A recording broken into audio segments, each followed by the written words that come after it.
Hold on, what's this?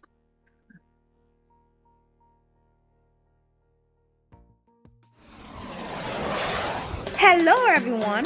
This is the Icen Caribbean podcast, the podcast that takes you on bi-monthly departures to the stunning Caribbean destinations. You will discover tourism industry, the best Caribbean vacation spots, popular events, and the latest offers from this part of the world. I am your host, Linky, a Caribbean native of St. Vincent and the Grenadines, an inspiring entrepreneur. I am soft-spoken with an infectious laugh that destroys the quiet with pleasure. So get ready and fasten your seatbelts to land at our next destination. Taking Bahamian music to the world. This DJ Sampler, hit that subscribe button like a goat-skin drum. They ask me what's my problem, I always talk for bottoms. I like a big old bongy girl, I can't tell no lies. Like every time I see one, I turn into a demon. I need them like I need air, can't leave them if I try. In my head I hear la la la la la la la bongy. All I think is la la la la la la la bongy. Girl you got la la la la la la la la la la la la la la la la la la la bongy. Forgive me for my freshness, but girl that bongy massive. Just love the way it's crafted, ain't BBL or plastic. Just naturalness and badness, just girls you causing crashes. You shake it, you can clap it. Your pocket I can scratch it. No therapy can help me. I just like a melty. The way that they look, the way that they feel. Look, baby, don't judge me. Let me show Give you them the everything deal. they They ask me got. what's my problem. I always talk for bottoms. I like the big old bongy girl. I can't tell no lies. Like every time I see one, I turn into a demon. I need them like I need air. Can't leave them if I try. In my head I hear la la la la la la la bongy. All I think is la la la. All right. I will give you a second. I'll give you an official introduction. Nice to. I like that. I like the Bahama t-shirt. I'll try to find one, but Yeah. give me a second here.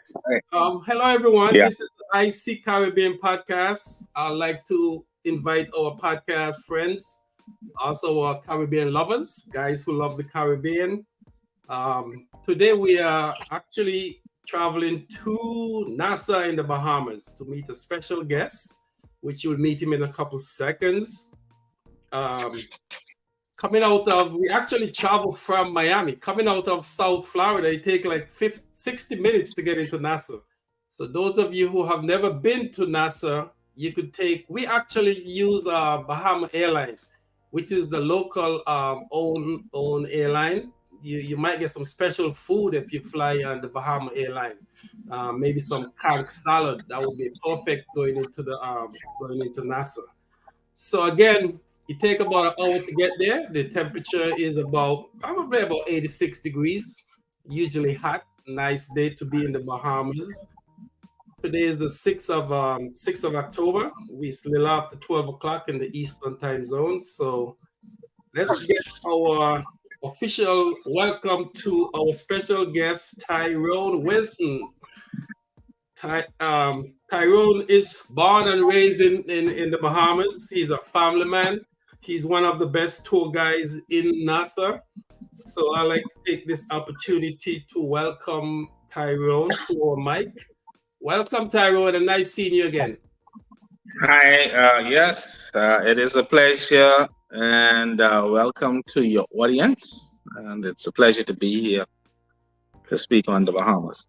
All right, we have a good show. My producer gave me, we have some different segments here. Usually I was in control of the show, but my producer kind of makes some changes here, so I got to go by the skit. That's good. Yeah, okay. First question. Tell us about Tyrone and his family. I know he's a family person, so tell us who is Tyrone and Tyrone family. Let's start there. Okay. So I'm Tyrone Wilson, and the style of or type of business that we operate in the Bahamas is transportation and tours, taxi and tour services. And it is a small family oriented business. And so it would be myself, my sons, and my daughters, Nikia and Tyrone and Tashiana Wilson. And yeah, we are just island people, born, raised, and grow right here in the Bahamas. Island, the life that runs through our vein. Of course, we are the descendants of the west coast of Africa, the enslaved people, but we have always called the Bahamas our home. And we try to incorporate and share our experience as living here on the island, from our religions to our way of life, the food, our education. And the islands were also once a British colony, so English would be the predominant language here, here on the island. But we are fun-loving island people, a simple life. We try to live a simple life and try to keep it traditionally that way. And that's what we're about and who we are. All right, nice, nice. Well said. Okay, tell me about the business. I know you have your son and your wife is involved in the business. Kind of walk me Yes. through the business. Who started the business? I remember you told me you was your dad. So kind of walk through the Yes. business. When it was start, what role did you play? How you get into where you're at, and kind of give us a prediction of where you want the business to go. Okay, excellent. So it was my father, George Wilson, and he was a cab driver. And it is taxis are diverse in the Bahamas, not only um, like a big city where they just would just simply do point A to point B. We're interactive with the people. My father was, I would consider him a griot, and that's simply like a West African storyteller. So as he was taking the visitors from point A to B, he would tell stories. And I was, as a small boy, I was sitting and I was fascinated because I didn't get his gift. He had a baritone voice. And when he told a story, you would drift away because he was actually a lot of experience, and he talked about the Bahamas. And as I grew up, I eventually would have taken the lead role in the business, and then I you know just fell in love with it. As the more and more we get into it. So my sons and daughters, they became of age, and everyone was just fascinated about the business. As a matter of fact, I was kind of surprised. I would be honest with you, I had a little hesitation in the beginning, and I was like, I don't want to be in it. And yeah, I fell in love with it. My children, my wife, everybody was on board, and they just really got into it. And I was like amazed. I'm very proud of everybody. Less resistance than I did back then, but in my mind, of course. And yeah, we see the business to be a nice medium size business as the future go on. The thing about it is that, I would imagine everyone would say, oh, we want to conquer the Bahamas, we want to be there. But the thing is that we also do it with a conscience. And so there has to be provision for others to come into the business, and everyone brings a unique aspect. I'm so proud right now that I'm seeing a lot of the young people are more interested in this industry, and they are doing an excellent job. And other than my sons and my daughters and my wife and all that, and there's a huge interest. But when I was growing up, it was primarily for elderly people who would mostly be taxi and tour drivers. Now it's a vibrant young crew coming in, and these kids or young people, I shouldn't say kids, but they are very and super intelligent, and it's blowing me away, and I love it. I love what I'm seeing. Okay, fast forward to, let's say, the year 2030. Where Mm. do you see Tyrone Wilson tour, and kind of give me some future into the tour by the next 7 years? Okay.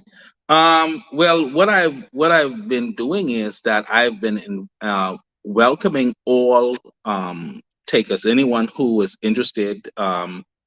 in the Bahamas and the route that it's taking. Hence the fact that I joined up with your team, Mm-hmm. and we've been moving, and we joined up with some other stakeholders in the industry. And about 7 years from now, hopefully, if God spare our lives and the world lasts, as we humbly say, um, we expect some wonderful things to happen. It'll be an increase in fleets, more staff. Now, I must say, even before um, the novel coronavirus rolled around, we had additional staff outside of the family. So we had additional persons. And right now, at this point, it is a rebuilding for us. We are taking it one step at a time, coming back, and the future looks beautiful. I could definitely see expansion in staff and equipment, and at this pace where we're headed now, and the connections that we're making internationally. Uh, the future looks exciting. I'm excited about it. I could definitely see growth even from where we are now by another 50% from where we are right now. Okay, great. Quick, is your dad still alive? No, unfortunately, we are talking over 20 years now. He's been gone. Oh, sorry to hear that. So He would yeah, he would have yes, been you would have been a nice guest to come back on the IC Caribbean I podcast. would.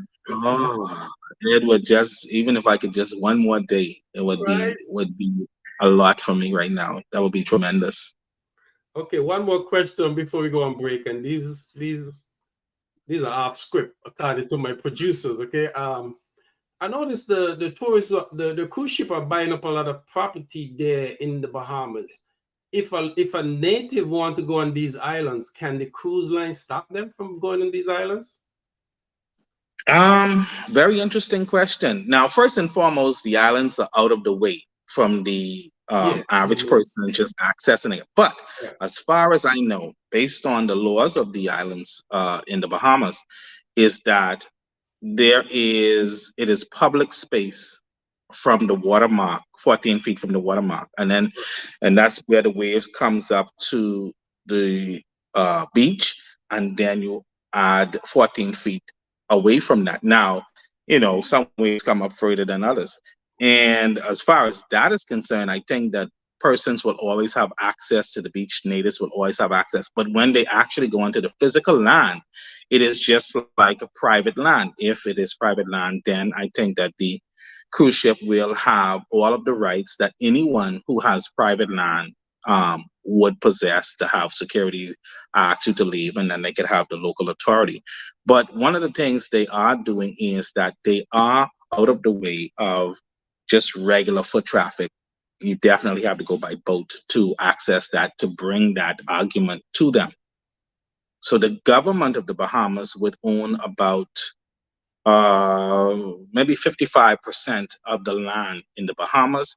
Then there are private ownerships, and then there is what is called wetland or crown land. And then, so that's what is out there. So yes, there is a degree of privacy to the land, and at the same time, it's public because the cruise ship offer it in a venue. Okay. The reason why I asked the question, I remember back in St. Kitts, some of the resort was buying up the properties, and back then we have the prime minister, that old guy, passed away now, named Robert Bratcher. He said when they purchased the land, they cannot stop the native from going on the beach because the land belongs to the islands, and the island is owned by the native. So a native could go on the beach and enjoy the beach, even though it's I guess it's owned by the private. Okay, what they would do, they would buy up the beach, and then they would kind of fence it so no native or only the tourists could go on the beach. So I think the local had an issue with it, and then he declared that you cannot stop the local from going on the beach. That's why I was asking you if someone have a boat and they want to go to one of these private islands that owned by MSC, can they just get on a boat and pick up the food and go on the islands and occupy the islands like that? Well, they can occupy the beach, not the island. They can Right. occupy the beach because so it's similar to what you're saying. It sounds like that understanding is across the board, and it sounds very similar to what we have. Yes, I think so too, because the local, you cannot take the local to occupy the land that they own. All right, let's take a quick break, play some of your music, show some of your tours, and then when we get back, we're going to go deep into the Bahamas. Best place to be. Be right back. Yes, sir. Yes, sir.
Okay, welcome back to the IC Caribbean podcast. We have Tyrone out of the Nassau. Let's get into the Bahamas. Now, there was about 1,000 different islands out there. I think 700 are in the Bahamas. Yes. So why should someone come to the Bahamas? I mean, they have like Antigua, they have Barbados, I was with Kimber in Trinidad last couple of weeks, and he was telling me that Trinidad is one of the best Caribbean islands to visit because it's close to South America, it's close to Central America, and now they're getting a lot of European flights coming into the islands, and the island was actually the main industry was gasoline, but now they're moving towards tourism. So tell our listeners all across the globe, why should someone come to Nassau in the Bahamas? I would first and foremost, I'd say this, that I think in the overall scheme of things, there is enough love for all of us. And so now to be biased for the Bahamas and my country now, we are diverse. And as you mentioned, there is 700 islands, right? 2,400 rocks and keys.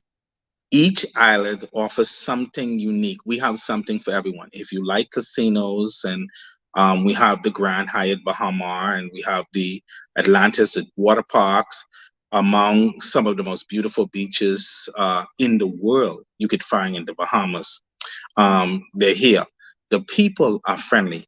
Now, the thing about it is that I mentioned earlier that we were off the west coast of Africa, the enslaved people. And slavery was not so harsh here compared to when you hear the stories about other places and how brutal it was. And maybe that may be the reason why the people across the board, and we represent 85% of the population, the West African descent, Um, and it's a very friendly place. Of course, we are not immune to our share of, you know, disappointing moments. But overall, when it comes to the visitors, that's a huge priority. We take care of each other first and foremost, but we are truly concerned about the visitor. The service is nice, the temperature is beautiful. As you mentioned about the time it takes to fly from Florida to the Bahamas, I think that we could even be within 45 minutes by plane. So our location is definitely a key factor. The cruise ship port, they just invested a lot of money in that. I think $320 million, and it's been refurbished. It has the capacity to welcome perhaps six of the world's largest cruise ship all at the same time, that can dock there. So I think that that is also a huge factor. I know that a lot of the ports that you pull up to, they may have to use a ferry to bring you into the dock, and you know, I know that the Bahamas, we definitely took it serious. Our Minister of Tourism and the Department of Tourism are truly dedicated to this. Training goes out to all of the um, frontline workers, the cab drivers. We have to go through certification courses. So we take this serious as we do it. So I think that in the overall scheme of things, persons choosing to come to the Bahamas and whatever you're looking for, if you're looking for the right climate, you're looking for friendliness, you're looking for close proximity, our diversity is so huge, and there's so many places to go. You don't have to be Nassau centric. You can go to Freeport, Grand Bahama, Eleuthera. Um, you know, it's just overall we are diverse. That's all I can say about that. Very nice. Again, I'm going off script here. In St. Martin, the Dutch side, no, the French side, there's a bunch of nude beach. Are there any nude beach in the Bahamas? Um, we used to have Club Med. I don't know if you're familiar with that particular um, Yes. resort, but we used to have Club Med on Paradise Island. Right. And I think that they're now on one of the other islands. Now, exactly which one, it escapes me at this time, but I think that we have one. But Oh, overall, no, just okay. that one I think that we have in the Bahamas. I just want to make sure because we had a lady, Miss Blackman from Antigua, and Yeah. that was one of the questions was posed. Is but I was the one because I was in on my honeymoon. I went to St. Martin. I went out to the French side, and I was shocked that people was on the beach nude, reading book, walking up, even in the gift shop. There was have Well, basically have nothing, so I would just kind of open up the opportunity to those who want to visit to make sure that if they want to go onto a nude beach, there's yeah. so they are nude beach there. It could be on one of the different islands. Yes. Yes. Okay. If someone coming to the Bahamas for the first time, what 2 or 3 things would you recommend that they maybe visit, or what should they do before they visit, and what 3 places would you take them in the Bahamas? Okay. Excellent. Well, you know that I'm going to promote me right away. I'm going to say not just myself personally, but I'm going to say take a tour if you can, and get to learn the history and the culture of the place. The tours are generally not very long and cumbersome. You know, 2.5 hours is good. You still can get beach time at that. You know, it depends on the arrangement you want to make with your driver. If you want to do an arrangement where they can pick you back up, and so you could actually do a lot. And you know, you can go to the Atlantis. Some people like the day park.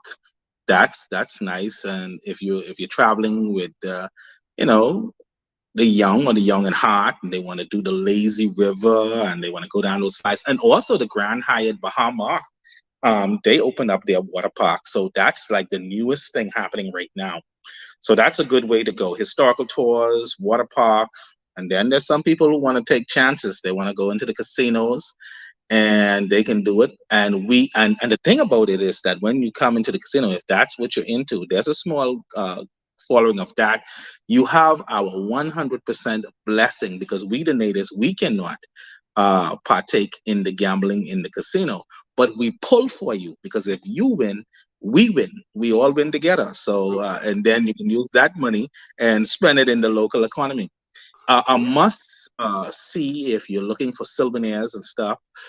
There is the major straw market downtown. It's right next to the cruise ship. That's within a walking distance away.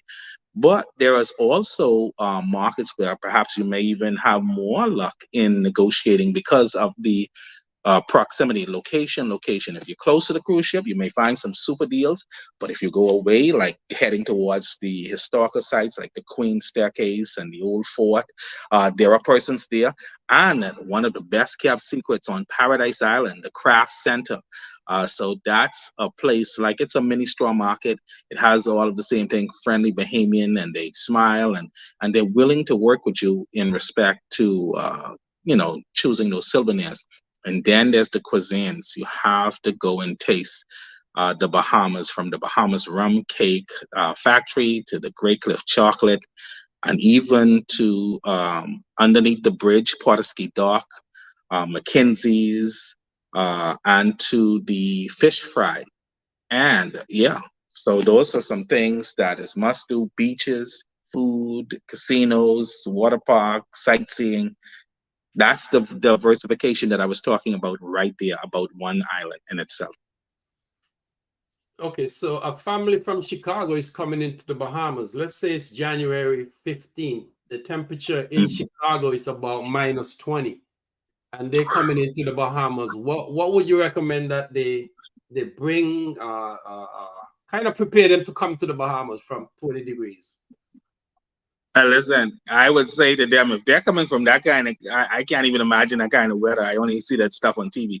But come with your Bermuda shorts, your sneakers, come with some cool wearing clothes, because it's not going to be that kind of cold. And if you come too warm, you're going to be too hot, because then we have a nice cool, it's nice and cool, and it's just ready to go. This and I would say to anyone, like I say to all of my guests, the sun works in the Bahamas. If you don't believe the sun is working, look at me. Right. It works. The reason why I asked the question, I remember one day we was leaving, I think it was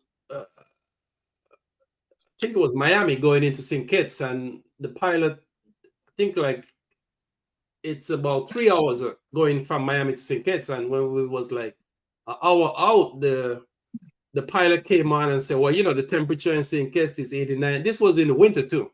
So he said the temperature is 89 degrees and it's hot, and people start, because you're coming out, I think we were coming out of Atlanta, sorry, and it was cold. So people were just in for the cold in Atlanta.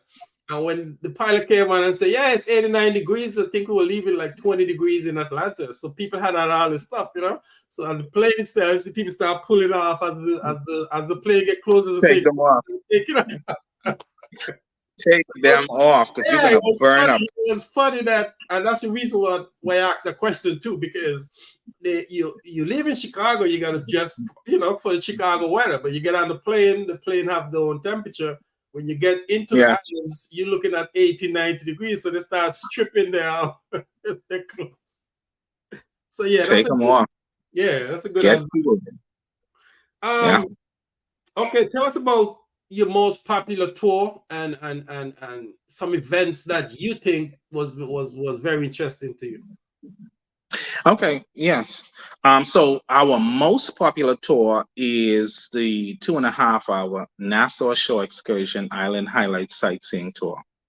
It's not too long, it's not too short, and it touches on a compressed amount of things that you can do in a short time.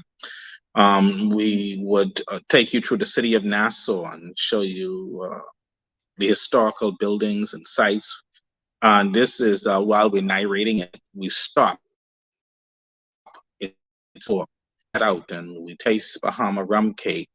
We go to Atlantis, give you a 30 minutes around the general area to walk about and take pictures, and even might have time to put $1 in the slot machine. Take a picture in the great throne of King Poseidon. The idea of the Atlantis was taken from the Greek mythology.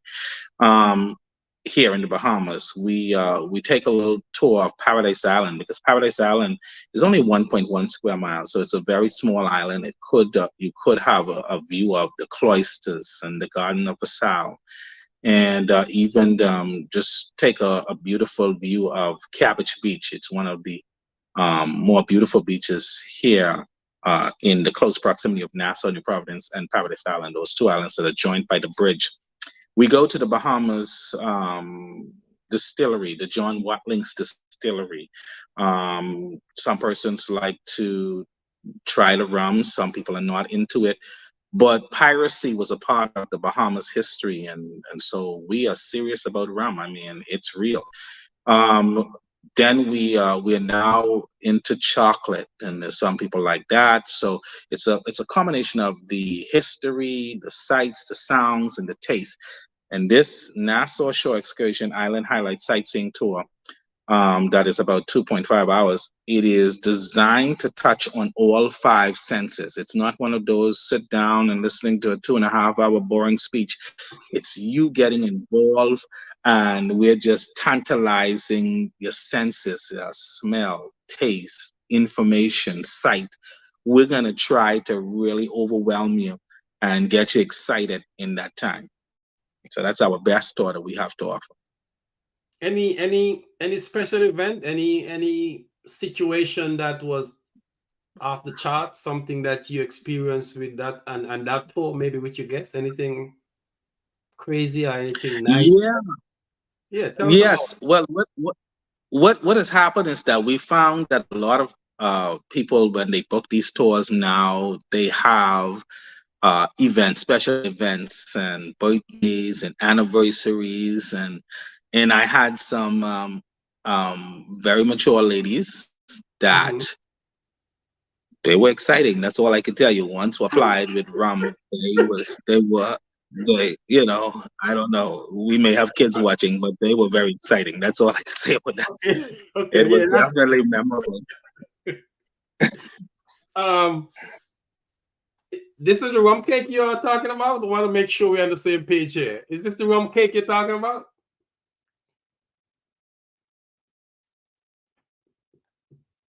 Can you see? Oh no. Okay. Can you? We're up. Okay. Can you see this box? Yes, the Bahama rum cake package. Is this the rum cake? Is there any other rum cake better than this? No, not in my opinion. There is other rum cakes, but none better than that. Okay, got you. Yeah. What about the wine? Oh, definitely. If we're gonna drink wine, we're definitely drinking wine from the Bahamas. Is a diverse population, and the Gazzarelli family at the Great Cliff, they know wine, so they bring their heritage of their country, and the incorporation of being Bahamians and born here. They have the hand in both circles, and so what they've done is they've merged together, and their Italian part of their heritage and then their Bahamian part, they have come up with a wine that is very similar to the name of the Governor General of the Bahamas at this time, Dean Cynthia Mother Pratt. So the wine is named Mother Pratt. So it's a very clever twist, but it's a technicality that it's not crossing that line, but we know where it's going. And it is a sweet fruit wine with a strawberry finish, 12% alcohol, and it has a nice taste when chilled. So that is some good stuff you're holding in your hand that is beloved in the country. Okay. As you notice, I don't know if you could see, but the bottle is empty. I noticed that. So that's what I'm saying. You You need to come back and get a couple more bottles. I have to come back to get it full, huh? Yeah, you got to come back and get it full. The rum cake is empty too. I had like 6 of these. And they're gone. Now with the rum cake, I know that you can get online and you can order them from the factory. So they do ship, I think, to the US definitely. And the Bahamas Rum Cake Factory. The uniqueness, what makes them unique is that they actually make the product right in front of you. They bake the cakes right there. When the cakes cool down, they use the Ricardo Bahamian rum, 40% alcohol, 80 proof, and it absorbs like a sponge. It absorbs about 15%, maybe 20% of its weight in rum, and the rum turns out to be a preservative. And the other companies, I won't call any names to make sure that we don't get into any problems. The other companies, I don't know where they make those cakes, but I could tell you what I see with my eyes. They make those cakes in front of everybody, and I think the world knows that anyone who's been here to the Bahamas or coming to the Bahamas will see them make the cake right in front of you. And I challenge all of the other rum cake companies to beat that act. That is one hard to beat. All right, good. So I guess I got to come back pretty soon because I think, by the way, if you guys are traveling and you're traveling to Nassau, I was on the cruise that he mentioned. So, and that was one of the best cruise tour that I've been on because it was quick, it was entertaining. And then on top of it, they take you to places that some of the other tour guides won't take you. Other tour guides take you just to the tourist attraction. With Tyrone and his son, they take you to the local stuff. You see local people doing local stuff. You go to the fish fry where you get to eat, which we're going to get into a little further in the interview here. But if you are going to Nassau, by all means, check out Tyrone Tour. And one of the ways to get it is right there on iccaribbean.com website. We are promoting. He's on the front page, and just click on it. Make your appointment, and he will give you that tour with the wine, the rum cake, and the liquor. So we're gonna take a quick break, and when we come back, we have a game. We're gonna play a game with you, Tyrone, see how good you could play. Oh, so wow! We'll take a quick break, and we got a game coming up. Okay. Like a rum cake.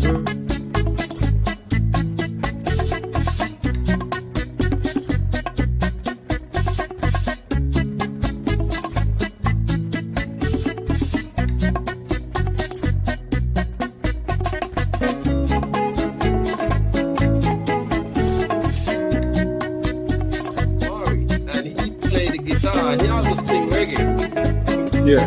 Maybe one of these times I could connect you with him, or we could probably put on a singing competition, or you could connect with him. maybe. Matter of fact, he got an album coming out soon, which you're gonna promote pretty soon on the podcast. So he played instrument. He's Banky Banks, the son of Banky Banks. And he okay.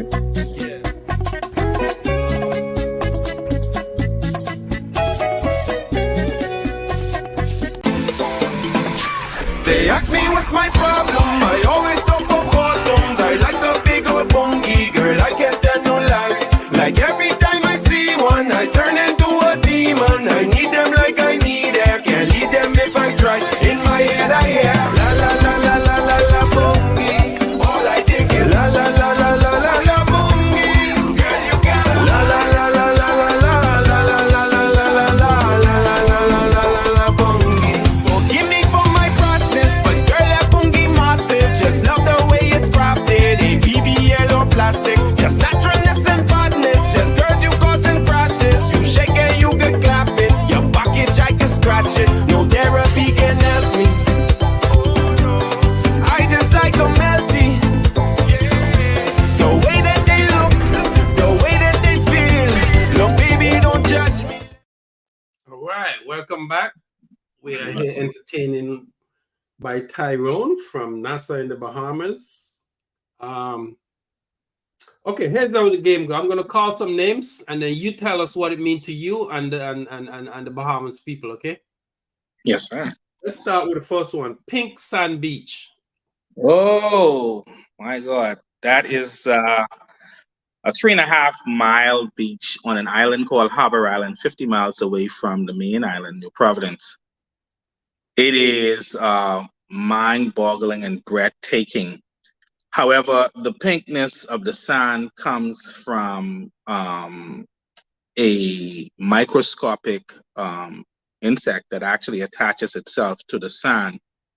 Um, it is a beautiful blush between red and pink, and in the morning time, it is the best time to see it, and the water is just mesmerizing. Harbor Island, Pink Sand Beach, beautiful, the best beach I've seen in the entire Bahamas, in my opinion. Perfect. See, perfect answer there. Atlantis Paradise Island. The Atlantis Paradise Island, very multi-fascinating. A lot of history involved in it, and but the end result of the project would have been the brainchild of Saul Kirshner, an Indian South African who invested $1.5 billion in one of the best water parks and resorts that we have. It also has other attachments to it, like the Royal Towers, the Cove, the Reef. They are so diverse. They can fit any budget. They have places for you, and there's also on that island the comfort suites. So they would be a separate resort, but once you purchase a room there, you can use the facilities of the Atlantis. And if you're looking for all inclusive, you have the Warwick, you have Riu. Um, then that's where you find also the 14th century French courtyard, the cloisters. So and the Ocean Club for the celebrities. So if you have a big budget, you have the Michael Jackson suite, 25,000 a night, 4 night minimum stay. You can go to the Ocean Club if you want to rub shoulders with the celebrities that come down to the Bahamas to maybe $5,000 per night. 52 luxurious rooms sitting on Cabbage Beach, a 5 mile stretch of white sand beach, Paradise Island, off the chain, diverse. When I was there, I took the family there, Paradise Island. I wanted to spend some time with the Michael Jackson suite, and they told me it was too expensive. So there you go. See, what we couldn't pay for the room, but what we did was take some pictures. If you notice, There you go. my producer posted the pictures there. So Yes. so we couldn't. It was too expensive to stay in the room, so we just had to take pictures at the big chair there in Paradise Island. Hey, it works. Whatever Right? works, it works. It works. So that was nice. That was a nice place to go there. It was really nice going there. And then I think we played some casino too, but we didn't make any money, so we didn't stay too long. And Okay. all right, Flamingo Key. Okay. Okay. Yeah. Well, Key, KCAY. Yeah, However you pronounce it, comes from it comes off of the name of the original inhabitants, the Lucayans, right? So Right. that they took the word K out of there. So yeah, the flamingo, overall, it's just one of, remember now we have the 700 islands and we have 2,400 rocks and keys. So the flamingo and its majestic beauty is the national bird of the Bahamas. So if you travel around the Bahamas and you see a lot of buildings that are pink and white, I think that we're reflecting our pride of our national bird, and the flamingos are just beautiful. You can find them in Nassau, New Providence as well, at the Adastra Garden and Zoo and Conservation Park.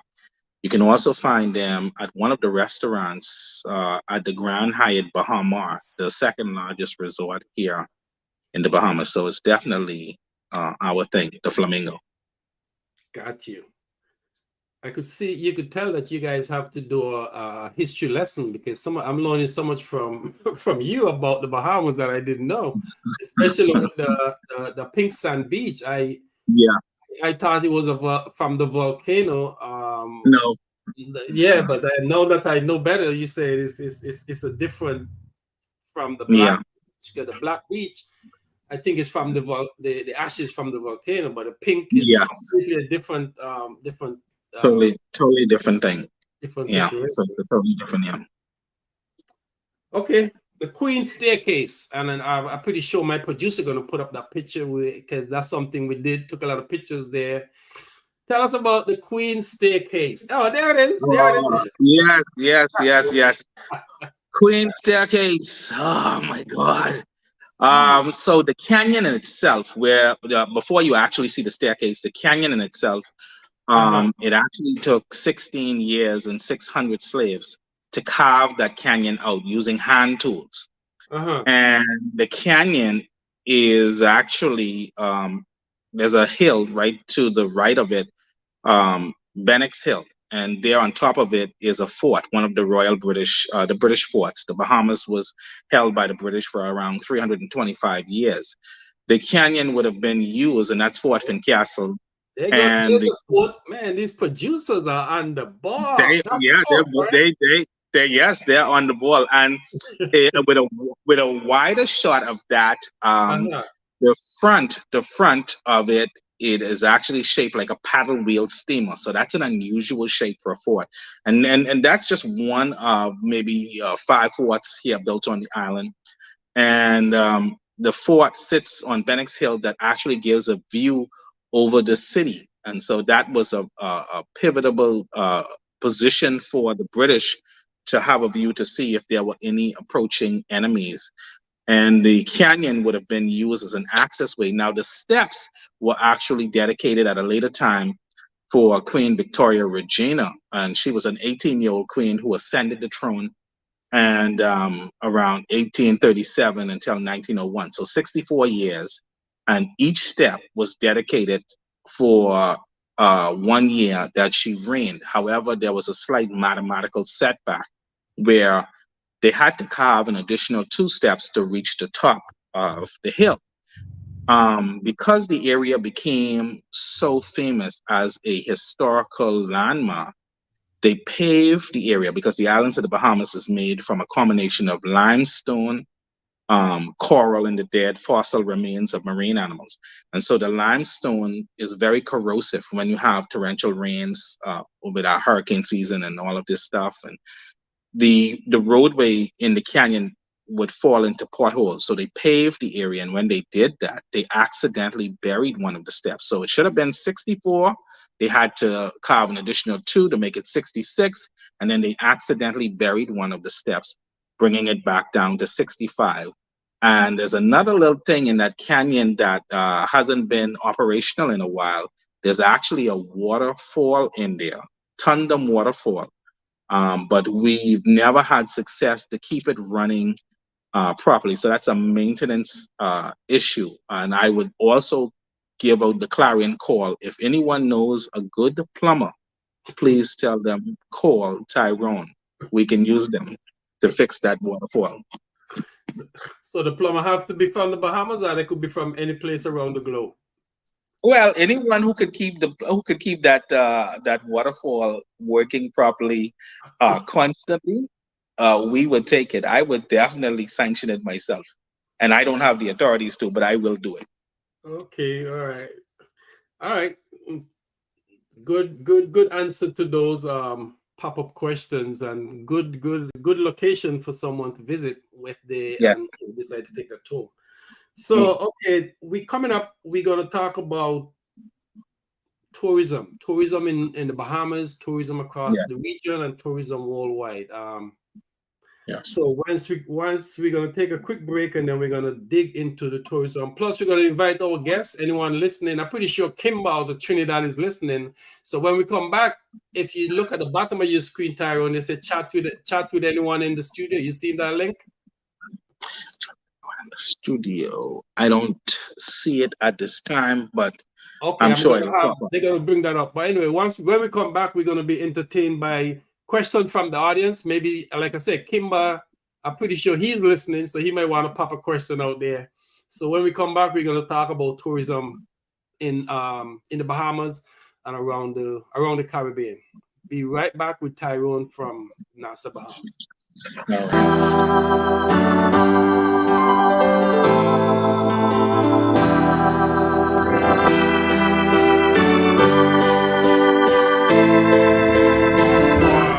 right. Nassau is the capital, Bahamas. Bimini is the gateway, Bahamas. 1492, Columbus landed. 1973, we were free. From Nassau to Inagua, Bahamas. From Freeport to McWarner, Bahamas. Tourists love our country, Bahamas. 700 islands, Bahamas. Happy Independence, Bahamas. Happy anniversary, Bahamas. Happy Independence, Bahamas. Golden anniversary, Bahamas. Regarding in the Tuma, Bahamas. Fishing in Long Island, Bahamas. Sailing on the Melbourne, Bahamas. Diving, conking, resting, Bahamas. Peas and rice and fried fish, Bahamas. Pineapple from Lucre, Bahamas. Taking Bahamian music to the world. This DJ Sampler, hit that subscribe button like a goat skin drum. They ask me what's my problem, I always talk for bottoms. I like a big old bongy girl, I can't tell no lies. Like every time I see one, I turn into a demon. I need them like I need air, can't lead them if I try. In my head I hear la la la la la la la bongy. All I think is la la la la la la la bongy. Girl you got la la la la la la la la la la la la la la la la la bongy. Forgive me for my freshness, but girl that bongy massive. Just love the way it's crafted, ain't BBL or plastic. Just naturalness and badness, just girls you causing crashes. You shake it, you can clap it. Your package I can scratch it. No therapy can help me. I just like a melty. The way that they look, the way that they feel. Look, baby, don't judge me. Let me show Give you them the everything deal. they They ask me got. what's my problem. I always talk for bottoms. I like a big old bongy girl. I can't tell no lies.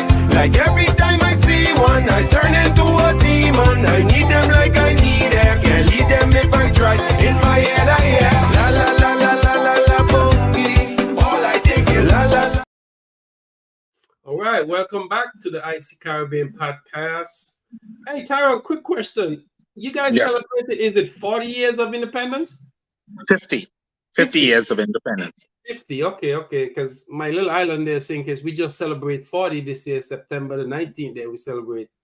Oh, wow. 40. So I guess we was following you guys' footsteps 10 years later.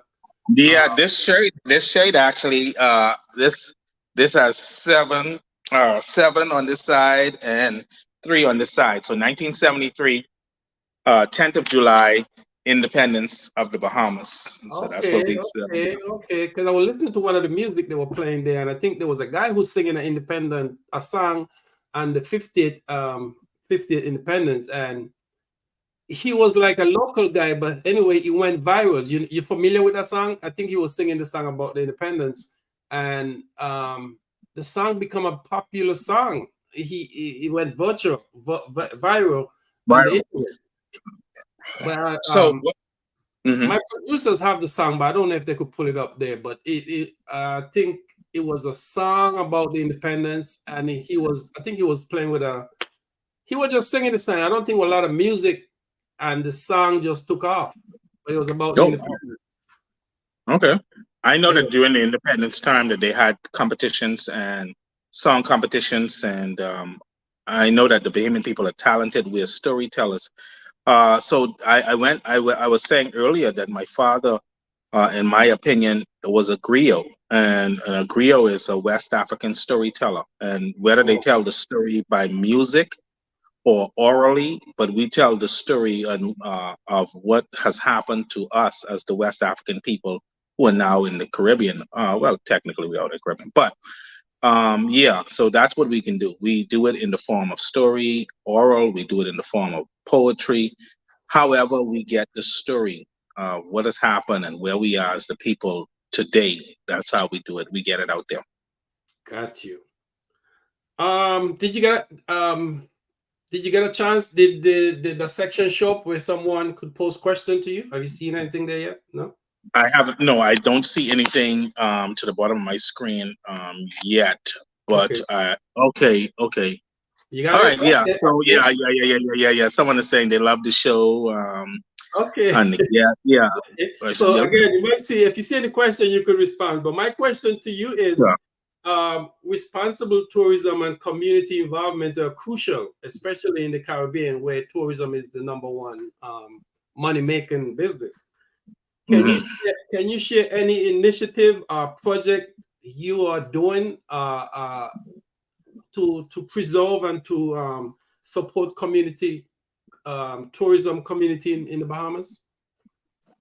Okay, so my mind was in between looking at that first question and trying to listen to you at the same time. So I just want to say to the person, I think someone posted a question and they asked where was the first place that we took, um, you know, saying, Oh, okay. okay, yeah, go ahead. Yeah, someone So asked me they asked which is the first place in the Bahamas that I took tourists to, and um, I don't know if they're meaning the first time or on this particular tour in that respect. So I would assume that we're meaning they're talking about the tour itself. And our tour, we have perfected our tours to the point where we can start at any juncture. We could start at the middle of the tour and work our way around. We can start at the end and bring it back. We can go to the west of the island, the east, Paradise Island, with that verse. Sometimes you're having events happening. We just had the opening of Parliament, and so we couldn't go to the left, and we had to go to the right. So that's what we do. We go all around. Okay, I guess Mhm. so. So if Yes, it's silent. where would be Mhm. the if in your opinion or in your tour, where is there a particular place you take them first, or it depends on traffic and what have you and other stuff? It depends on what is happening. But if traditionally, at this point right now, we do the tour traditionally where we go to the historic city of Nassau and then we go down to the Bahama Rum Cake and then Paradise Island and then the Queen Staircase, and that's the route. But like I say, we can change that at any minute, depending on what is happening locally. Okay, got you. Right. Now the question I was asking is basically responsible tourism and community involvement are crucial. Can you share any initiative you are doing to help to prolong tourism? Like you mentioned earlier, you see the excitement from the kids. So is there anything that you are doing personally, or can you give us some initiative that the island government is doing to prolong and preserve tourism? The Bahamian government is doing a lot to preserve tourism, and especially with their welcoming of foreign direct investors. In order, if you were to come here and you wanted to build a hotel or some kind of Airbnb or something like that, it has to go through the environmental checks and balances. So you don't just come here and throw the excavator in the ocean and start to rip up the coral reef and destroy the coastal line and all of that. So Right. there is checks and balances what is being done. And the Bahamas is definitely staying abreast, and they have representative that goes out and find out what is happening globally, especially with the environment. Um, in a uniform base around the world. What are we doing around the world to preserve and protect uh, sustainable life here in the Bahamas and by extension the world? So a lot is being done. We also, myself personally, like I say, we to promote young people, and that's definitely where the sustainability is that the human factor. We have to be here to make sure that everything else is right, to a large extent. Nature will take care of itself in a lot of different things. So I mentor and I speak to a lot of the younger people, that are coming up in the industry, and it's an exciting time. There's money being made. They could get a little excited. I was excited when I started out much younger too. So there's always that mentorship where I can say, hey, listen, calm it down a little bit, just relax. Let's stay focused, because if you do something in desperation today, that can cast a bad spell and name on the country. But if you calm down and we do it correctly, and we all really put love and into it, people are going to talk about it, and it's going to keep circling around. And that's what we're looking at. Okay. Let's look at the entire Caribbean. How do you see tourism affecting, and go back to that 7 years? 7 years from now, how can the Caribbean islands be more connected, or at least work more together to provide a better ecosystem? Yeah, I believe that and this is because this is when you're talking about connecting so many different countries, and then talking the Caribbean. Mm-hmm. This is where you see the maturity and the consciousness of the government, because that's something greater than just an individual. I could have some good thoughts. I can go to the beach, I can clean it up, put all the stuff in the trash bag, and that's something I can do. But it is a greater effort, and governments have to be more conscious and more proactive. I could definitely say the Bahamas government and our Prime Minister, the Right Honorable Brave Davis, he is out there, and our Minister of Foreign Affairs, they are definitely staying abreast. I think we just did a Caribbean conference. We have a lot of that. We are even reaching out as far as Africa. We're finally touching bases with the motherland, and I think we just had some real serious diplomats, and if not, the president of Africa was here. So that's on a big scope, and the Bahamas is definitely open-minded. And I think that even on the medium level, we are starting to connect, and we are starting to talk, and one by one, we are starting to riffle some waves through there. So I think that we collectively, of people of African descent and others, we are really seeing, hey, listen, we need to preserve, for the future of our families and generations beyond. We need to start connecting and getting this together. And I think that movement is truly happening. And this explains why I'm on the show today. So you think Icen Caribbean could do some connecting? I think just in case the governments don't do everything they're supposed to do, we the people are going to start mobilizing, and we're going to start doing some agitation, and we're going to start doing some things. So we're starting to connect. I'm with you. That's part of my plan too, because I think it was in Virginia, Carnival cruise ship wanted to dock there, and the local didn't want it to dock because they were saying that it was doing more damage to the ecosystem. Like when they pull up to the dock, they was doing more damage towards the ecosystem, like underneath the ship, and it's taking up the coral beach and what have you. So therefore, they together, like you just mentioned, the people got up and stopped I believe. I'm pretty sure someone's going to correct me if I'm wrong, but I think what happened is the people got up and they stopped the cruise ship from docking there because it was doing more damage than what good. So that's the reason why I posed that question. Now, another follow-up question is there anything that negative coming from the tourism industry in the Bahamas or throughout the Caribbean? Yeah, there's always going to be a degree of negativity. I mean, uh, there's no perfect road, Right. and in order to process 6 to 7 million visitors per year, Yeah. that I mean, it goes without saying. I could say a lot of things, but at the same time, that's a lot of people. That's a lot of products. That's a lot of um, energy. It's a lot of stuff. So on the face value of it, we see the dollar sign, but behind the scenes, it's a lot of things happening. Yes, yes. Oh, I okay. was looking at, I think it was one of the small islands when the cruise ship pull up to dock. Before this cruise ship dock, they usually bring a local pilot on board. And what the local pilot will tell you, you cannot drop anchor in certain place because of the seaweed or the Coral ecosystem, Reef. the coral reef.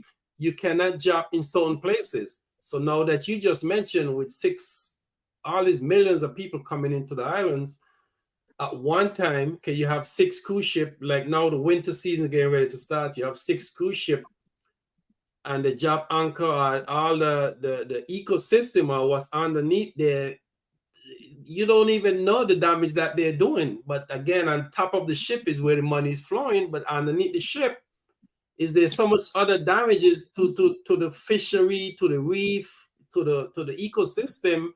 And like you said, if you don't sustain and be conscious of it, it's gonna destroy. And Yeah, if the tourism destroy, then the whole Caribbean go back to Africa. And well, and nothing wrong with that. right. I'm ready to go right now. I'm ready. So I think that a lot could be done, and we could do little stuff like you mentioned, clean up the beach, little stuff that we could do, because it's good to get on these program and talk about certain project, and then when people come to the islands and nothing is being done, you should be able to say, well, okay, this is what we're doing. We're picking up bottles, or we're feeding the pigs on the beach, or we're doing what have you. The little stuff that we could do, and that's one part of the Icy Caribbean I like to be involved in. Goes to some of these small islands and do some initiative that to help the ecosystem, or to do stuff that the government are not doing. And Yes, hopefully that will generate enough excitement that they will tag along and correct. don't try to stop you from thinking that you're embarrassing them. So it's a careful Mhm. line that we have to walk along those steps. Yeah, very careful. So yeah, it's a very thin line. Okay, before we take another break, one more question. Sure. What can a tourist do once they visit the Bahamas to keep, like we just mentioned, to keep tourists sustainable and keep it going, and maybe protect it, or be a part of some kind of initiative or project that they have? Is there anything that a tourist could do to help to preserve the island, so tourists could be a continuing destination? Yeah, definitely. One of the things I mean tourists can do is really just stay conscious. Now, and when I say that, I mean like, there's groups and families, they come out and they will come in large numbers, and they would go to and pick out a certain beach, and they would have a great time, and they would contribute to the local economy. They would buy cases of beers, and they'll buy food and all of that. And once they are conscious to the fact that, hey, bottles are not glass bottles are not allowed on the beach. There's no one walking behind them to be like, oh, you can't do this. It's a conscious thing, a self-conscious thing, and they know that they well, hey, listen, we bought a lot of stuff. We're gonna have some fun on the beach. We're spending a day on the beach. Let's also buy some heavy-duty trash bags. Let's put them together. Don't allow the bottles put in the cups, and they could preserve, because a lot of people I've seen, not only visitors but locals, they tend to, they really don't care. I mean, sometimes they don't, and And for the ones that stay conscious and they know that, hey, this and that, and they keep, clean behind themselves, and there'll be people that'll come on the beach, but the unsuspecting person walking on the beach, if there's and the litter, and they can do that, stay conscious, and that is a huge help in itself. The beach will last forever if we all, not only the visitors, but the locals, stay conscious of what they're doing. Especially speaking of the bottle too, I think one of the smaller islands, you cannot take plastic bottles, because what happened, a lot of plastic bottles go into the sea and then destroy the marine or the fishes. Turtles eat them. Oh yes, turtles yes. Turtles eat the plastic bag. Yes, They think it's jellyfish. yes, and So plastic bags getting into the sea, they'll eat it thinking it's a jellyfish. They'll choke on it. And those creatures, the turtles, they're very beautiful. They're so loving. You see a turtle pass, it's fascinating. And we love to enjoy the sea, but we have to also try to preserve it as much as we can as well. right, because like I mentioned before, tourism. I think just about every island in the Caribbean depends on tourism. Yes. You take tourism out of the agenda. I mean, you're looking at some hard, rough time, and Very hard. like you got a family there, young family. How many kids you say you got? 8, right? 9. 9 kids. Well, Okay. yeah. Well, some of them are adults now, but as a parent, you constantly make that mistake and keep going. I'm sure they look at me funny when I say that to them. Like it's but that's how I feel. Right. Okay. Let's say you have a group of people from Jamaica, and you have them on tour, and they are from Jamaica. How would you change your communication? Would you change your language? How? Tell me about it. Well, the thing about it is that I have lots of friends from Jamaica. I have Mandeville and places like that, and I could say one or two little words in Jamaican, So and not only that, then I would specifically, because of their traditional eating and diet, I would to a place that specialized in the best Jamaican food that we could find: oxtail and boiled dumpling and ackee and saltfish and I would versus taking them to a Bahamian restaurant, because I know that they're gonna want to, we want this and that, and I like, okay, I know how to fix that. I could fix that. Let's go to Beverly's Kitchen, because I know for a fact that is the best tasting Jamaican food here, other than cooking at home. Specifically, from if you coming down and you have a family member in the Bahamas, that's going to be some of the best tasting Jamaican food. I know the spots to go, and then it works out. So yeah, I know how to cater to that. So let's say someone coming from Chicago. Let's go back to Chicago. Let's say someone coming from LA, Los Angeles. Would you communicate? Yes. Would you communicate to them in the same English, in the same, or you would just use the professional, correct English to entertain both? How do you play that role? Yeah, I would use the professional English because I want to make sure that they understand what I'm saying. Not to say that they don't, but let's just be professional. I'm saying in the case with the Caribbean people, we're gonna chop it up a little differently, a little more loosely, and we're gonna move a little different, but just to be sure that the person from Chicago truly understands, because I ain't gonna tell them they're MAGA and and they're General. I can't come on. I gotta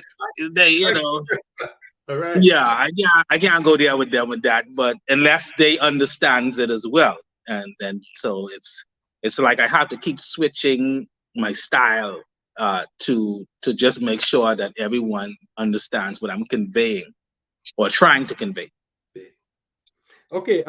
final questions. We got the final question of this segment. And I keep going back to Kimber. He said they have cruises in Trinidad where I guess they take you out for the day and they feed you, they give you all the you could get lunch and then you could come back to the ship or to the airport.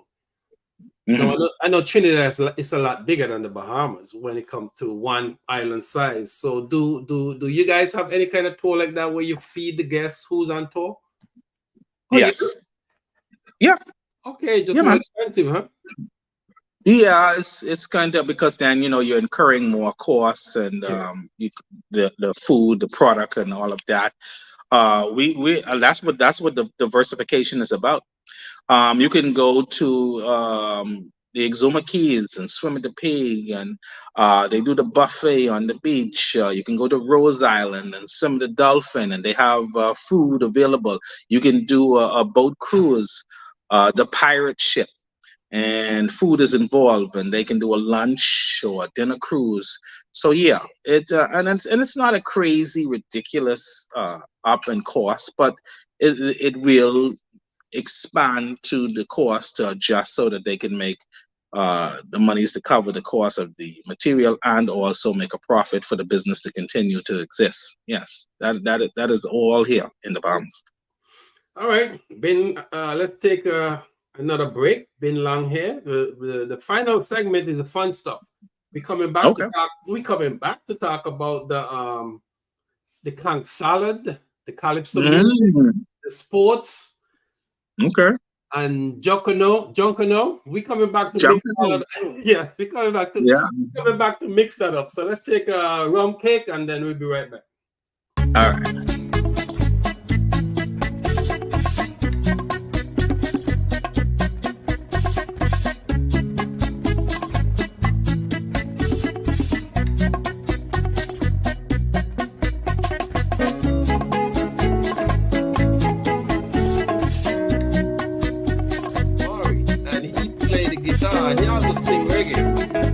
Yeah.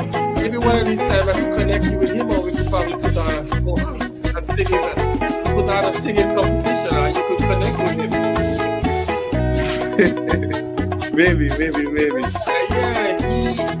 Matter of fact, he got an album coming out soon, which we're gonna promote soon on the podcast. So yeah, he played instrument. He's Banky Banks, the son of Banky Banks.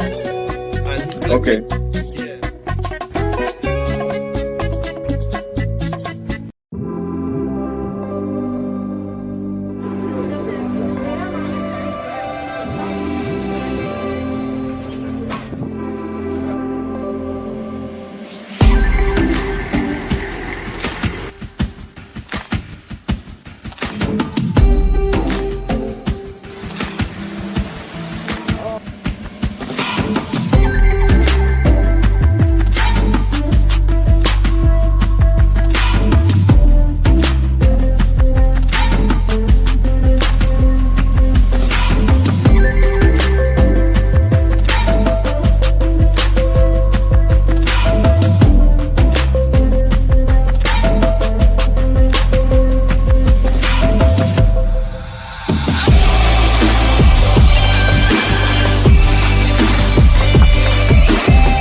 Bimini is the gateway, Bahamas. 1492, Columbus landed. 19 1973, we were free. From Nassau to Inawa, Bahamas. From Freeport to Niquana, Bahamas. Tourists love our country, Bahamas. 700 islands, Bahamas. Happy Independence, Bahamas. Happy anniversary, Bahamas. Happy Independence, Bahamas. Golden anniversary, Bahamas. Regarding in Tuma, Bahamas. Fishing in Long Island, Bahamas. Sailing on the railroad, Bahamas. Diving funk in West End, Bahamas.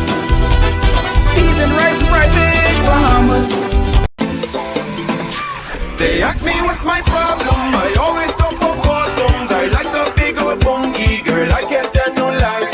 Like every time I see one, I turn into a demon. I need them like I need air. Can't lead them if I try. In my head I hear la la la la la la la bungie. All I think is la la la la la la la bungie. Girl, you got la la la la la la la la la la la la la la la la la la bungie. Forgive me for my brushness, but girl, that bungie massive. Just love the way it's crafted. A BBL or plastic. Just naturalness and badness. Just girls you causing crashes. You shake and you get clapping. Your package I can scratch it. No therapy can help me. I just like a melty. The way that they look, the way that they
Hello.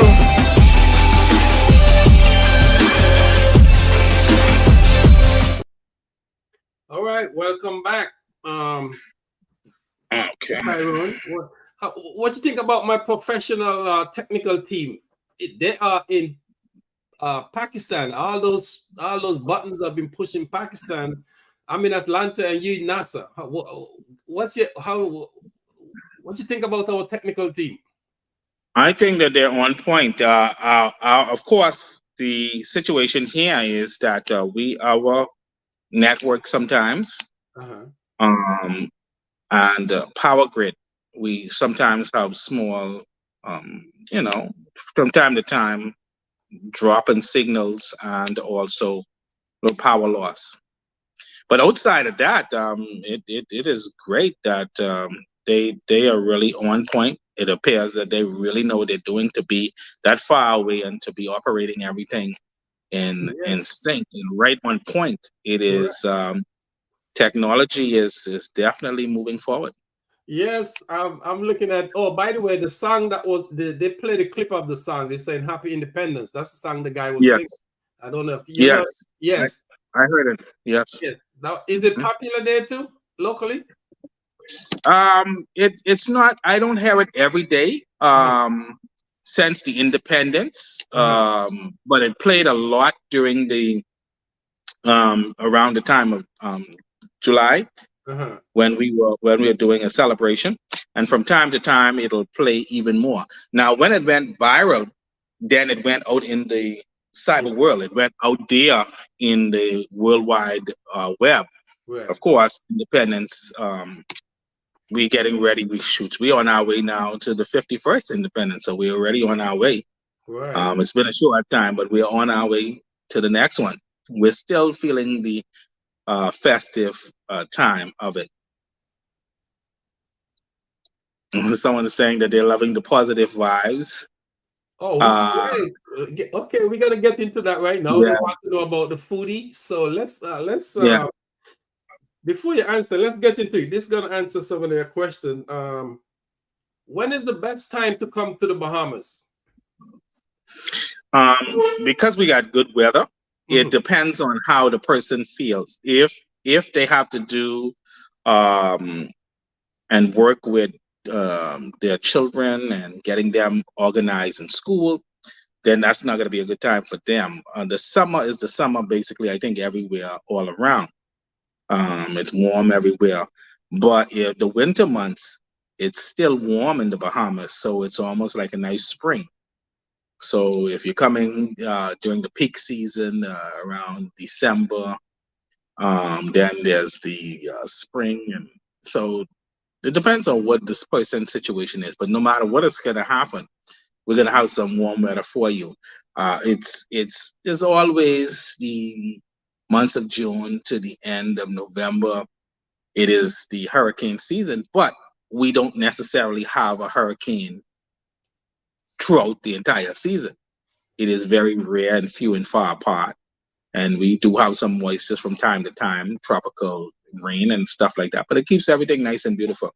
So the Bahamas is almost a year-round destination. So whatever is good for the person is definitely good for us. Okay, so if the person like to have fun, music, that kind of stuff, when is the best time to come? Well, with that, in that respect, is that if you're talking about fun and music, we Mhm. try to keep that constant Okay. because the Bahamas is a tourist destination. So we always have activities going on. The Goombay summer, you have the parade during the winter, Junkanoo. That's when the parade actually kicks off on the British holiday Boxing Day, December 26th, and it brings in the New Year's. But we try to stay festive year round. There's something happening all the time. Okay, so okay. What about the quiet season? If a person who just want to enjoy the beach and quiet with maybe themselves or with a family, is there a particular time for that? It's not a particular time for that because the beaches aren't where the activities are happening in most cases. You see my point? Yes, I got So you could go to a quiet beach if you want to go to a quiet beach away from the mundane. You can go down to Nirvana Love Beach. That's quiet. Um, you can go to Cable Beach, and just a stone throw away, then there's the water park from the Grand Hyatt Bahama. So you hear the screaming of people. If you're in that area, you'll hear them going down the water slides and having a good time and partying like that. And then if you just want to chill on a beach, and it's the exact same beach, you just go down a few, like quarter mile down the way, and it's quiet and it's less active, away from the jet skis and the power boats and banana rides. There's always that part of it that we can do.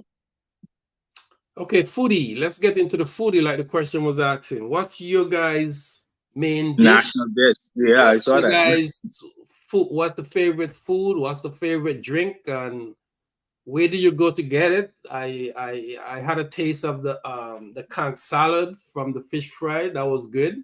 So tell our members, and along with the question, foodie, best food, national food. hmm Cook it up So next with week. us, yes. So with us in the Bahamas, we love our peas and rice and macaroni coleslaw. 16% of our protein comes from the sea. So we love our fish and the conch. So we can do it the steam, we can do it grilled. Um, the average fish, it would be the red snapper or snapper. And if you want something a little more fancy, you can go for the grouper, which is the large white meat fish. And if you really want to get fancy, you can go with the mahi mahi. Me personally, I don't like the mahi mahi because to me, it's a little too fishy. Now, some people love mahi mahi. They love that a lot. I love the grouper. I love the snapper. The conch coming out of that beautiful large shell is a mussel. And some people can, if you like sushi, you can handle it in a almost like a ceviche style, straight out of the shell.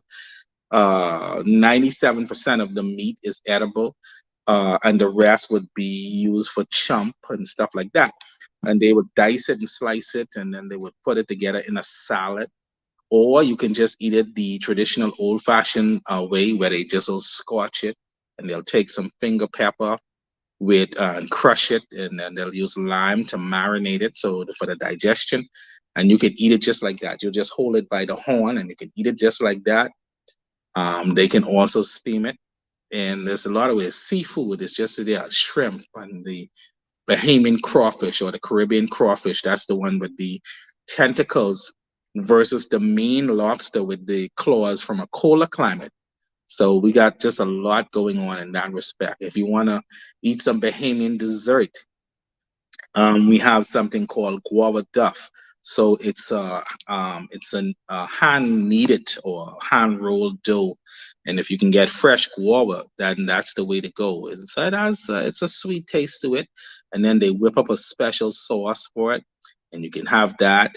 The crust of it will have a sort of well done kind of finish. And then there's sky juice. Now, sky juice is a combination of coconut water, condensed milk, and a secret ingredient known only as chemical X. Some people call it rum, but yeah. So you can wash it all down with that, or coconut water, or you can try our local beers. We have Sans beer and Sans, and then we have one called Kalik. And Kalik is a part of the culture of Junkanoo, because one of the instruments that would be used in the Junkanoo parade would be cowbells, and they would shake them to carry the rhythm line. And with that being the case, after having a few of those beers, yeah, you might wake up the next morning hearing the sound of cowbells in your head. So that's what we're dealing with. So the main dish, the island dish, is it the conch salad? No, the conch salad is an appetizer. Oh, okay. But the main staple would be the peas and rice, the macaroni, fried snapper, chicken, ribs, barbecue. Yeah, we like soul food. So the peas and rice and all the other stuff. And what would be the most popular drink, you would say? The popular drink right now, I guess, some people will drink the sky juice. They might consider that popular, and then some will go for the local beer. If you're a young person, a child, and if you want to try a local soda, we have the fruit punch type soda called the Goombay Punch. Yeah, so it's like, some would say it's like a pineapple flavor, some would say it's a fruit punch flavor. And as a matter of fact, again, that word Goombay is also tied into the Junkanoo Festival, because Goombay is the style of music. It's a calypso style melody. So the culture of the Bahamian history in respects to these Afro festivals will be tied into the name of products. Kalik beer, the sound of the instrument. Goombay, the style of music. So watch out for us. We tie our culture and history in almost everything we do. It's always a hidden agenda. Wow, well said. Make me feel like I want to come back, and I hope that we get some. I hope that your phone start to blowing up with those tours from. I hope that our podcast generates some business. I notice your phone is ringing, so I hope it's to book their tours. They are. I'm getting some calls right now, and I'm like, oh my God, not now. But yeah. What about sports? Let's go into sports. I know that you guys good with track and field. Is that you guys' number one sport? And tell us sports. Yeah. Well, the British, being a British colony, the British would have definitely wanted us to continue, I would imagine, to go in the direction of cricket. Okay. However, I don't think that we've made, scholarships and stuff like that. It may not have worked out for the young people in that respect. It's a long, cumbersome sport, cricket. However, we have had some success in track and field. and the golden boys and golden girls. Of course, now everybody is watching the American TV, so all the kids wanted to go to the NBA, and we're having some success in Major League Baseball, and we're Oh, having some young people from Freeport, Grand Bahama, the second capital city. We've been having some young people getting some good stuff going on there, some scholarships and some contracts. In basketball, the young guy Buddy Hield, again from Freeport, Grand Bahama. I think he's with the Sacramento Kings. I'm not sure exactly okay. if that was the team, but um, there's some movement in athleticism and sports in the Bahamas. So something is happening, and some young people. Every time a young person is successful, it's a really competitive industry to get into. But every time that happens, I mean, these guys are making some good dollars. They're helping their families, I hope. But I know for sure they're definitely taking their moms with them. So Right? uh, Yeah. it's getting, I know too much with the dads, but the moms are definitely going. But Well, yeah, the it's mom, the exciting mom time. is the one who the mom is the one who did the heavy lifting. 9 months and then deliver, Exactly. and then Exactly. another 50 Exactly. years of raising them. Oh, Jesus. Yes. Yeah, thanks and thanks to ma'am. They're the Yes. foundation of this generation of us human being, basically. Yes. Yes. Yes. Okay, Yes. let's John Canoe. Tell us about when it Hmm. is. Is there two? One in the one in December, and one in June. Is it is Yeah, well, yeah. What happened is that the real festival mhm, traditionally mhm. was actually to bring in. It was the day that slaves were given off. We're talking about it from its the Origin. the real inception, the origin of it. Yeah. It would have been an African prince by the name of John Canoe, who would have been credited as a hero in West Africa for outmaneuvering the British. And so it really symbolizes freedom, Oh. the festival. So traditionally, when we were doing it in times of slavery, they would take flour, cooking flour, and they would soak it in water, a degree of water, and then they would paste their face. And when the British would or the slave masters would have give them that time off during the British holiday, Boxing Day, December 26th, they would beat their goatskin drums around the fire and have that time. But it has since evolved, and it's become very technical now. Costumes are being built using the least material. A long time ago, they would have just used newspaper and cut it up and make costumes, paste it onto their clothes, making costumes. But now they are into crepe paper. They're into pasting. Um, they're taking these styrofoams. They're making large costumes with it, music, thousands of people involved, dancing in the streets in the wee hours of the morning because of the costumes being so heavy and hot. They normally do it from around 12 midnight to 10 the next morning. And so that's the cooler time to do it. And so then you have, and it's done in the city. And so the sound is bouncing, the acoustics is so beautiful. The drums are so thunderous that even if you don't have rhythm and they beat those drums, for some strange reason, I've seen people dance who were not supposed to dance, and they've been right on key. But that's the jumping over.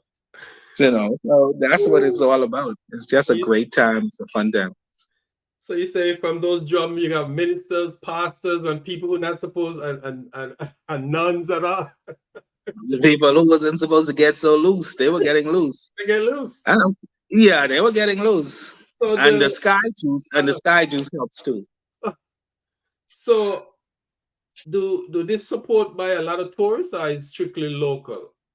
Yeah, the tourists, they get involved with it, and they man, I transported lots and lots of tourists. It's a full-time job that morning, that night, that morning, Mhm. from the hotels, and the people love it, and they're curious, and they come to see it. Of course, I think we need to bring it more to the hotels.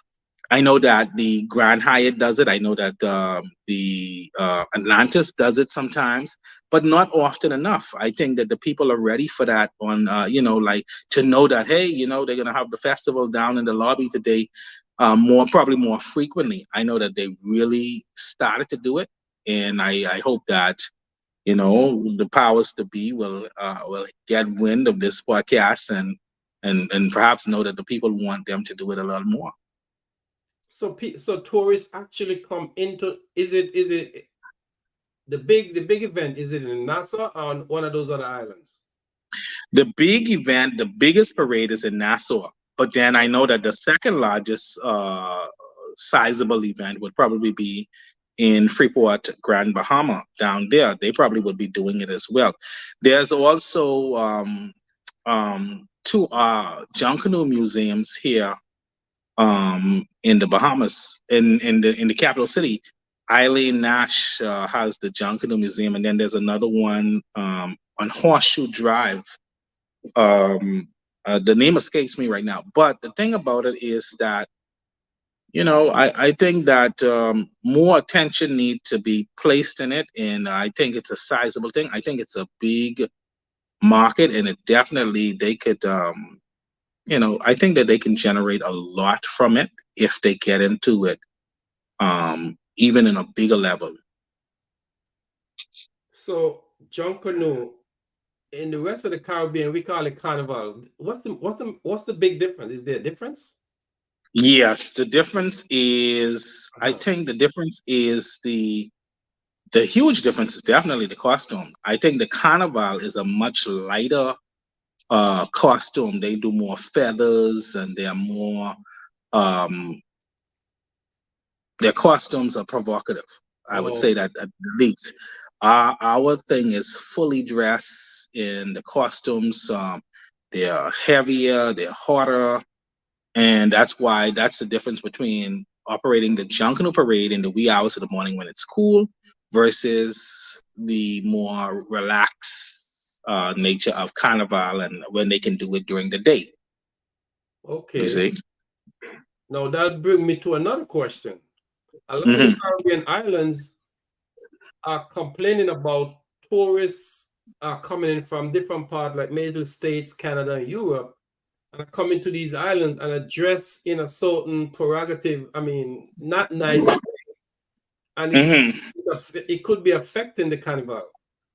So, do you see that something sneaking into the Junkanoo festivities by dressing that way? No, not Junkanoo. Okay. We have Carnival. We just started several years ago to get start to move with Carnival. Mm-hmm. So we're doing a little of that, but we are still keeping our traditional Junkanoo. Um, with the Carnival, you have the trailers and they have the open trailers where you can dance on the Yeah. trailers or you can dance behind them, and they're Right. using audio equipment. Right. With Junkanoo is still manual, where you beat goatskin drums, you blow Oh. whistles, you choreograph dance, you play music, traditional music that, because every time they do a song, Mm-hmm. using these goatskin drums, cowbells, whistles, and brass instruments. And when they kick off with a new song that is familiar to the people or a song that is popular in the world, and you just didn't expect to hear this group using goatskin drums and all of this stuff, playing songs that is out there. It's fascinating because you don't know when they're gonna kick off with a new song. You don't know what the song is gonna be. Versus a DJ playing in the sound system. Yeah. Now there is a following for the provocative, skimpy kind of wear that they do with the carnival. There is a huge following for that. My only thing is that it is open to the general public, and a lot of young people are watching it. And sometimes some of the dancing gets a little more, you know, exotic. Right. And for the young at heart, I don't know if that's one of the things that I would take my smaller kids to see. Grown-ups, that's a grown-up thing, and if they're doing that, then that's something that they're doing. I'm not knocking that at all. And there's a huge following for it, and it has its financial wins and losses. But the Junkanoo is definitely children friendly all around, from top to bottom. And the costumes are locally made too, correct? Locally made, yes. And it helps the local economy, because when they go out and they go to these different fabric stores, it's a huge time for the fabric stores. It's a big time. Everyone is excited and money is being spent. The dedication, the man hours put in building these costumes, it is priceless, because they can't pay them for it. And it's mostly it's like healthy rivalry between different areas. A long time ago in Africa, we may have had little tribal wars and one faction fight against another. But now that they can have a war, but with music and dance and healthy, and so this is a good thing. Okay, before we take our last break, what about the music? What's the popular type of music you got there? I know in Jamaica is reggae, and the rest of the lower Caribbean is calypso. You have dance hall. You have different old school with the, like you say, with the drum and the we call it string band in some of the islands. So it's a variety of music. What's you guys number one type of music there in Nassau? Well, we love the Bahamian style of music, but and we're getting into it, and it's getting more. It's just developing, and we're headed to a great place. We're off and running. Our music is starting to go international. You said that we had a hit coming out of the independence, where we had someone that went viral. But the Bahamas is a predominantly young nation, and a little island nation. And with that being the case, Jamaica definitely has the umbrella of the Caribbean, and so we still fall under that umbrella of culture and dance.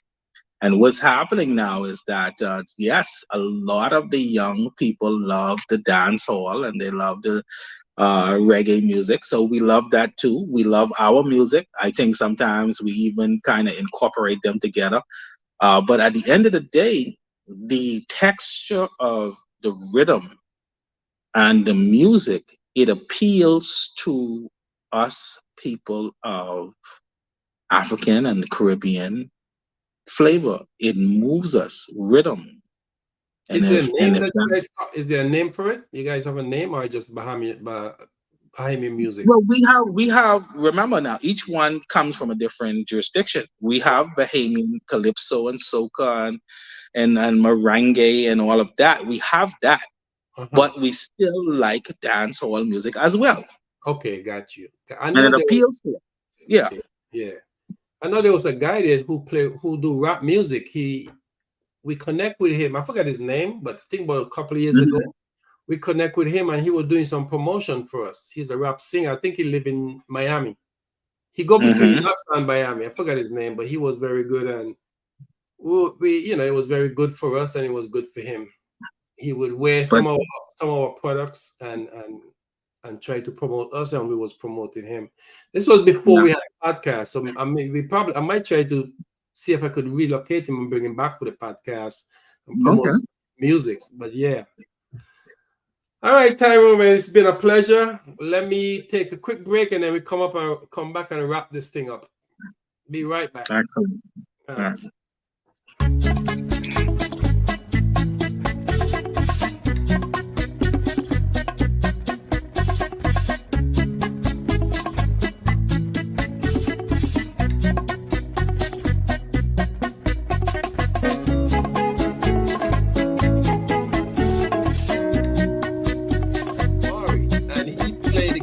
He also sing reggae. Yeah.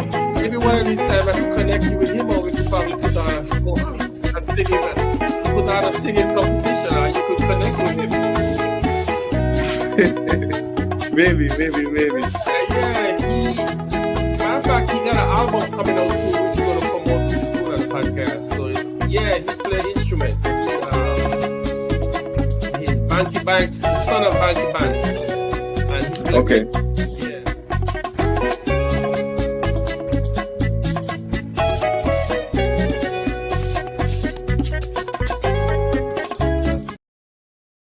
All right, welcome back again, Tyrone. It was a pleasure. This is my longest podcast. We usually go for 60 minutes. I'm looking at it's probably almost it's almost two hours we've been together. It was a Wow. pleasure. I like to Yeah. thank the team, my producer back there in Pakistan, Abiria and Alina, who put this stuff together. Love the pictures, love what you guys are doing. I also like to thank the guests, those who join us, our Facebook group. Really appreciate you guys hanging in. And also those who join us and our chat group with our tour guides that we're just putting together. So all in all, wherever you are, really appreciate you spending some time with us. And Tyrone, again, it was nice having you.